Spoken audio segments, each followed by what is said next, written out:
जानकारी फारूक राइन पर एनएसए की कार्रवाई हुई है। बीजेपी कार्यकर्ता का हाथ काटने का आरोपी है ये व्यक्ति। बीजेपी कार्यकर्ता देवेंद्र ठाकुर के हाथ कटने की सूचना सामने आई थी। आरोप इस व्यक्ति पर लगा। हबीबगंज पुलिस ने फौरन संज्ञान लिया इस पूरे मामले को लेकर और आरोपी को गिरफ्तार कर लिया था। कलेक्टर के आदेश के बाद अब एनएसए की कार्रवाई होगी, यानी कि बहुत गहन जांच इस मामले में और उसके बाद सख्ती के साथ निपटने की कोशिश आरोपी के साथ। ये कार्रवाई का सिलसिला जो कि कलेक्टर के आदेश के तौर पर सामने आया है। तो ये जानकारी चुनावी रंजिश को लेकर ये बताया गया कि पूरा मामला रहा देवेंद्र जैन के समर्थक को लेकर। देवेंद्र ठाकुर का हाथ काटा था। बीजेपी के कार्यकर्ता का हाथ काटने का आरोपी गिरफ्तार तो हुआ, लेकिन फारूक राइन ये जो आरोपी है, गिरफ्तारी के बाद एनएसए की कार्रवाई को लेकर कलेक्टर की तरफ से आदेशित किया गया है। पत्र हम आपको दिखा रहे हैं जिसमें एनएसए की कार्रवाई को लेकर कलेक्टर की तरफ से बात सामने आई है। हबीबगंज पुलिस फौरन इस मामले को गंभीरता से लेते हुए आरोपी की गिरफ्तारी के लिए पहुंचती है और कलेक्टर के आदेश के बाद अब एनएसए की कार्रवाई की तैयारी।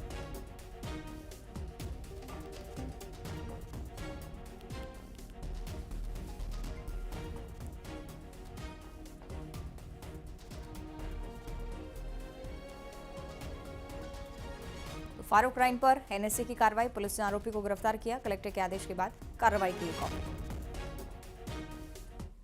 और कांकेर से अगली बड़ी खबर, जहां रिहायशी इलाके में भालू पहुंच गया है और भालू देखकर लोगों में दहशत का माहौल है। उदयनगर वार्ड की गलियों में भालू चहलकदमी करता हुआ नजर आया है।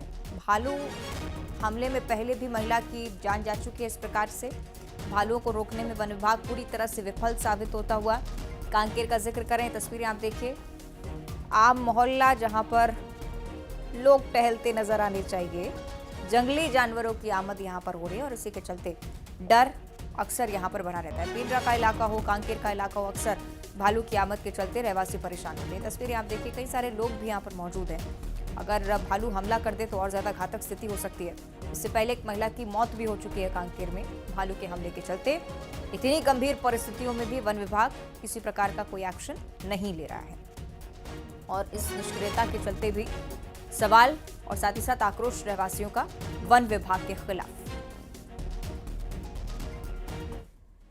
और मुंगेली का जिक्र करेंगे, जहां कार्रवाई का सिलसिला लगातार चल रहा है। आरोपियों की धरपकड़ लगातार चल रही है। जुआरियों शराबियों पर कार्रवाई एक बार फिर से तेज कर दी गई। पुलिस ने आरोपियों को गिरफ्तार कर लिया है। अलग अलग मामलों को लेकर 18 आरोपी कुल मिलाकर गिरफ्तार हुए। 10 गांजा तस्करों पर कार्रवाई।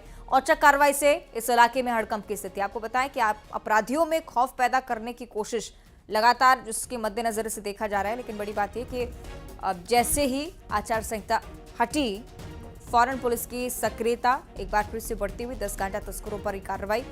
जुआरियों माफिया जिनके खिलाफ एक्शन चल रहा है, शराबियों के खिलाफ कार्रवाई हो रही है। औचक निरीक्षण करने के लिए अचानक से पुलिस पहुंचती है, छापामार कार्रवाई की जाती है और उसके बाद 18 आरोपियों की गिरफ्तारी जैसी सफलताएं।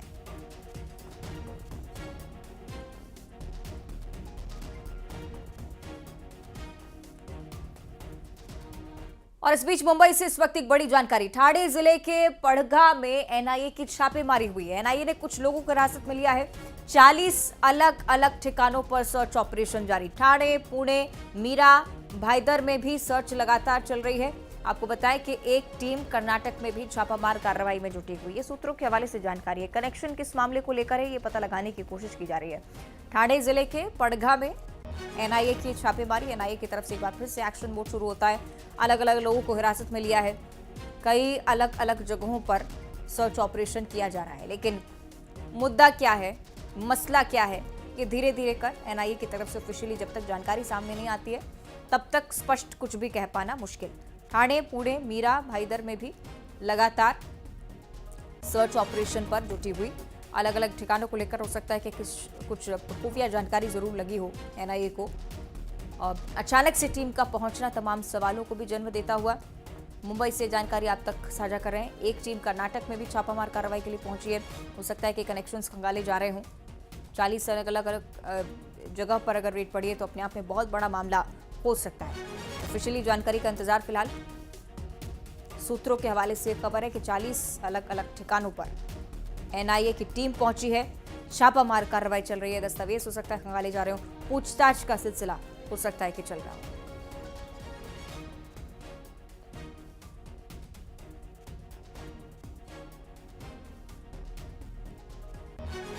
महाराष्ट्र के लिहाज से ये बड़ी खबर। 40 अलग अलग ठिकानों में एनआईए की रेड और उसके साथ ही कर्नाटक के एक लोकेशन पर भी छापेमारी।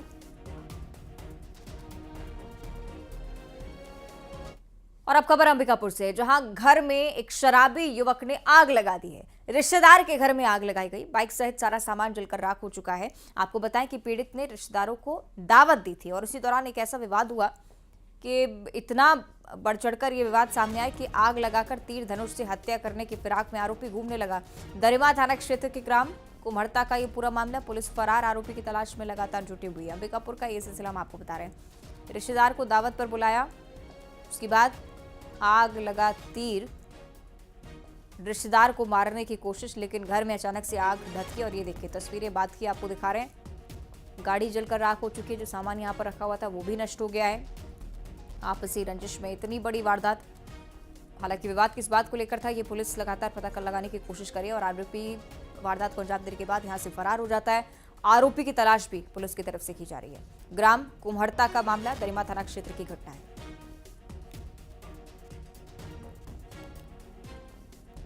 तो घर में शराबी युवक ने आग लगाई है रिश्तेदार के। हो सकता है कि नशे का आदी रहा हो, मानसिक तौर पर भी स्थिति क्या रही ये भी पता लगाने की कोशिश पुलिस की तरफ से हो सकती है। सामान पूरी तरह से राख हो गया है। तस्वीरें आपकी टीवी स्क्रीन पर। हैरान कर देने वाली घटना, किस प्रकार रिश्तेदार को दावत के लिए बुलाया और उसके बाद ये बड़ी वारदात। मध्य प्रदेश के लिहाज से एक बार फिर से चर्चा, जहां 3 दिसंबर को नतीजे आए थे। प्रचंड बहुमत के बाद अब तक सीएम के नाम का ऐलान नहीं हो पाया। हालांकि बीजेपी ने 3 पर्यवेक्षकों की नियुक्ति कर दी और ऐसे में अब ये माना जा रहा है कि जल्द ही एमपी को नया मुख्यमंत्री मिलने वाला है। मध्य प्रदेश में मुख्यमंत्री की कुर्सी कौन संभालेगा, इसे लेकर सियासी चर्चाओं का बाजार लगातार गर्म है। प्रदेश में विधानसभा चुनाव में बीजेपी ने रिकॉर्ड जीत हासिल की है, लेकिन मुख्यमंत्री कौन होगा इसकी तस्वीर अभी तक साफ नहीं हुई है। इस बीच बीजेपी के केंद्रीय नेतृत्व ने पर्यवेक्षकों की नियुक्ति कर दी है, जो विधायकों की सीएम के नाम को लेकर राय जानेंगे। एमपी के लिए 3 पर्यवेक्षक बनाए गए हैं। एमपी के 3 पर्यवेक्षक के लक्ष्मण, आशा लकड़ा, मनोहर लाल खट्टर। बीजेपी ने जिन 3 पर्यवेक्षकों को नियुक्त किया है, आइए उनके बारे में भी जानते हैं। पर्यवेक्षकों का परिचय। के लक्ष्मण राज्यसभा सांसद हैं और बीजेपी के ओबीसी मोर्चा के अध्यक्ष हैं। के लक्ष्मण तेलंगाना से आते हैं। वहीं आशा लकड़ा झारखंड की रहने वाली हैं। वो बीजेपी की राष्ट्रीय सचिव हैं। यही नहीं, बंगाल में बीजेपी की वो सह प्रभारी भी रह चुकी हैं। आशा लकड़ा 2 बार रांची की मेयर रह चुकी हैं, जबकि मनोहर लाल खट्टर हरियाणा के मुख्यमंत्री हैं। केंद्रीय पर्यवेक्षक एमपी में विधायक दल की बैठक कराएंगे, साथ ही विधायकों से सीएम के नाम पर राय ली जाएगी। ऐसे में उम्मीद है कि जल्द ही एमपी को नया सीएम मिल जाएगा। और एमपी में सीएम के नाम की अटकलों के बीच बीजेपी के विधायकों की प्रतिक्रियाएं भी सामने आ रही हैं। कुछ शिवराज सिंह चौहान के समर्थन में है, तो कुछ इंतजार कर रहे हैं कि राष्ट्रीय नेतृत्व आखिर क्या फैसला लेता है। देखिए,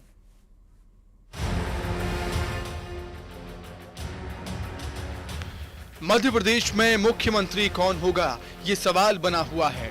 सीएम के नाम को लेकर बीजेपी विधायक भी अपनी पसंद जाहिर कर रहे हैं।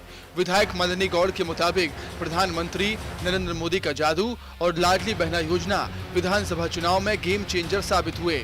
उन्होंने बतौर मुख्यमंत्री शिवराज सिंह चौहान के नाम का समर्थन किया। ये पार्टी और संगठन का विषय है। चूंकि मैं जब आम जन में जाती हूँ तो सभी की ओर से आवाज निकलती, शिवराज भैया हमारे मुख्यमंत्री होंगे, और जनता की आवाज मेरी आवाज है। बिल्कुल लाडली बहना का फैक्टर चला है। और जिस प्रकार मैं देखती थी कि जिस दिन चुनाव थे, वोटिंग था, उस दिन बहनों की लंबी लाइन लगी थी। और जिस तरह लाडली बहना योजना शुरू हुई थी, तो बहनों ने खूब आशीर्वाद माननीय शिवराज भैया को दिया और भारतीय जनता पार्टी को दिया।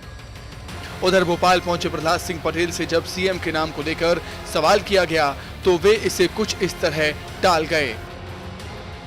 आदरणीय प्रधानमंत्री जी का अभिनंदन है। और आज मैं विधायक के तौर पर जाकर अपना कार्ड वगैरह बनवाऊंगा, इसलिए आया। सर सीएम फेस को लेकर सरकार के लिए आपको भी इंतजार करना पड़ेगा, मुझे भी। मुख्यमंत्री के लिए प्रहलाद सिंह पटेल के नाम की भी चर्चा है। ऐसे में बीजेपी की विधायक दल की बैठक और ऑब्जर्वर्स पर सबकी निगाहें टिकी हुई हैं।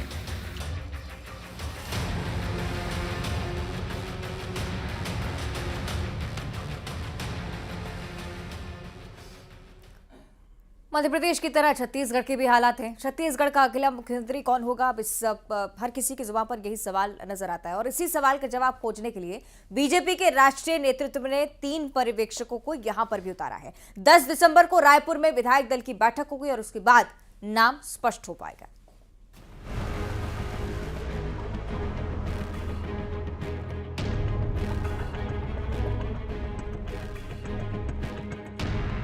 छत्तीसगढ़ में मुख्यमंत्री चुनने के लिए बीजेपी ने 3 पर्यवेक्षकों की नियुक्ति कर दी है। तीनों ऑब्जर्वर केंद्रीय मंत्री अर्जुन मुंडा, सर्बानंद सोनोवाल और पार्टी महासचिव दुष्यंत कुमार गौतम कल तक रायपुर पहुंच जाएंगे। इसके बाद प्रदेश प्रभारी ओम माथुर और नितिन नवीन के साथ विधायकों की रायशुमारी होगी। कहा जा रहा है कि शनिवार या रविवार को विधायक दल की बैठक में सीएम के नाम का ऐलान किया जा सकता है। वैसे सीएम पद की रेस की बात करें तो प्रदेश के 4 बड़े चेहरे इसमें शामिल हैं। डॉक्टर रमन सिंह, अरुण साह, रेणुका सिंह और विष्णुदेव साय। 15 सालों तक सत्ता संभालने का अनुभव रखने वाले डॉक्टर रमन सिंह सबसे पहले पायदान पर हैं। वे पार्टी का बड़ा चेहरा हैं। इसके बाद सांसद और पार्टी के प्रदेश अध्यक्ष अरुण साह का नाम आता है, जिनके नेतृत्व में पार्टी ने एक बार फिर से प्रदेश में सरकार बनाई। वहीं महिला दावेदार के रूप में एक नाम रेणुका सिंह का भी है, जो केंद्र में मंत्री रह चुकी हैं और पार्टी के कहने पर विधानसभा चुनाव लड़कर जीत दर्ज कर चुकी हैं। चौथा नाम आदिवासी चेहरे के तौर पर विष्णुदेव साय का भी है। साय पार्टी के प्रदेश अध्यक्ष रह चुके हैं और पार्टी के कहने पर कार्यकाल के बीच में ही पद छोड़कर अनुशासित कार्यकर्ता की तरह काम करते रहे हैं। आइए अब आपको प्रदेश के लिए नियुक्त पर्यवेक्षकों के बारे में बताते हैं। अर्जुन मुंडा बीजेपी का आदिवासी चेहरा, झारखंड के सीएम रह चुके हैं। वर्तमान में केंद्रीय जनजाति मामलों का मंत्रालय संभाल रहे हैं। सर्बानंद सोनोवाल असम से आते हैं। केंद्रीय बंदरगाह, जहाजरानी और आयुष मंत्री हैं। असम के सीएम रह चुके हैं। दुष्यंत कुमार गौतम अनुसूचित जाति वर्ग के नेता हैं। संघ की पृष्ठभूमि से आते हैं। वर्तमान में बीजेपी के राष्ट्रीय महासचिव हैं।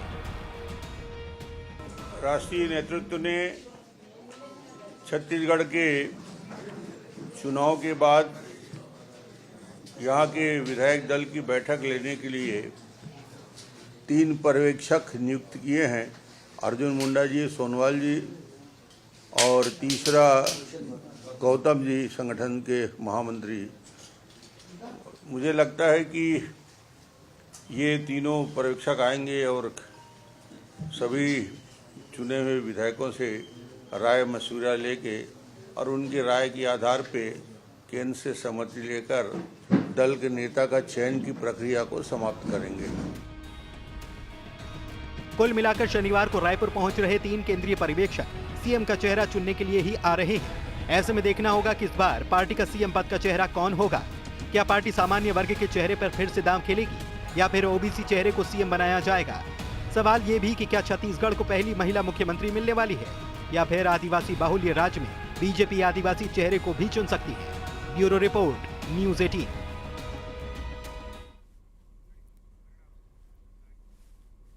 और सरगुजा में 2018 विधानसभा चुनाव की तरह ही 2023 के विधानसभा चुनाव में जनता ने जनादेश दिया है, लेकिन इस बार जनता ने सरगुजा संभाग की 14 विधानसभा सीटों पर कमल खिला दिया। कांग्रेस के बड़े से बड़े दिग्गज मंत्री और उप मुख्यमंत्री भी अपनी सीट नहीं बचा पाए।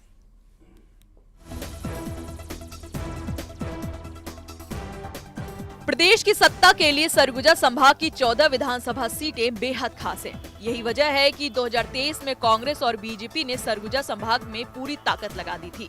14 विधानसभा सीटों की वापसी के लिए भाजपा की परिवर्तन यात्रा में केंद्रीय नेता से लेकर प्रदेश के बड़े नेताओं ने जान झोंक दी। इधर सत्ता पर आसीन कांग्रेस ने भी 14 विधानसभा सीट पर काबिज रहने भरोसा यात्रा निकाली, लेकिन इस बार सरगुजा संभाग में कांग्रेस जनता का भरोसा जीत नहीं सकी और जनता के जनादेश में कांग्रेस का सुपड़ा साफ हो गया। सरगुजा की बेहद खास सीट अंबिकापुर में उप मुख्यमंत्री टीएस सिंहदेव और सीतापुर से खाद्य मंत्री अमजीत भगत भी अपना सीट नहीं बचा सके। सरगुजा की 14 विधानसभा सीटों को बचाने ना तो कांग्रेस की घोषणा पत्र काम आई और ना ही विकास के काम। भाजपा सरगुजा संभाग की 14 विधानसभा सीट की हार का कारण प्रदेश की कांग्रेस सरकार झूठ, लूट और भ्रष्टाचार को मान रही है। वहीं कांग्रेस सरगुजा संभाग की सीटों को हारने के बाद हार की समीक्षा कर आने वाले विधानसभा चुनाव में और ऊर्जा में काम कर कांग्रेस की कमियों को दूर करने की बात कह रही है। सरगुजा में जो कांग्रेस की हार हुई है, ये जनता का जो मैंडेट है, जो जनादेश है, वो जनादेश कांग्रेस के झूठ और लूट के खिलाफ है। जिस तरीके से कांग्रेस ने झूठ बोला है और झूठ बोलकर झूठा घोषणा पत्र जारी किया। 18 का चुनाव देखिए और 23 का चुनाव देखिए, पूरी की पूरी सीटें 18 में कांग्रेस को दी और 23 में पूरी की पूरी 14 सीटें बीजेपी को दी। इससे ये लगता है कि सरगुजा की जो जनता जनार्दन है, सरगुजा के जो हमारे मतदाता भाई बहनें हैं, वो बहुत शार्प हैं। वो ढुलमुल की स्थिति में नहीं रहना चाहते, वो एक तरफा जाते हैं। राजनीतिक जानकार कांग्रेस की सबसे बड़ी हार का कारण कांग्रेस की अंतर्कलह मान रही है। सीएम बनने की खींचतान में कांग्रेसी विधायक और मंत्री जनता से दूरी बना ली।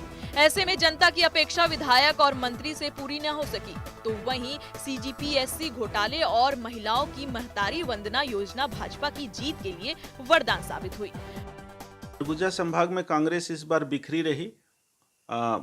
छत्तीसगढ़ में जो सत्ता की लड़ाई था, उसका सबसे ज़्यादा असर सरगुजा के सभी 14 सीटों पर देखने को मिला। कांग्रेस 2.5 वर्षों के बाद सीधे सीधे 2 खेमों में बढ़ गई थी। विकास के काम नहीं हुए और जो यहाँ के प्रमुख नेता थे, जो भी वो सत्ता की लड़ाई में जनता से काफ़ी दूर होते गए। बहरहाल भाजपा को सरगुजा संभाग की जनता ने अपना जनादेश देकर 14 विधानसभा सीटों पर तो कमल खिला ही दिया है। अब देखना होगा कि सत्ता पर आसीन होने के बाद भाजपा जनता से किए कितने वादे पूरी करती है। श्रवण कुमार महंत, न्यूज़ 18 छत्तीसगढ़।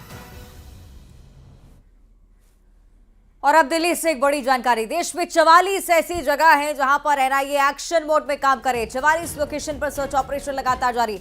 कर्नाटक, पुणे, ठाणे सिटी में लगातार कार्रवाई चल रही है। आईएसआईएस से जुड़े मामले को लेकर एक कार्रवाई का सिलसिला।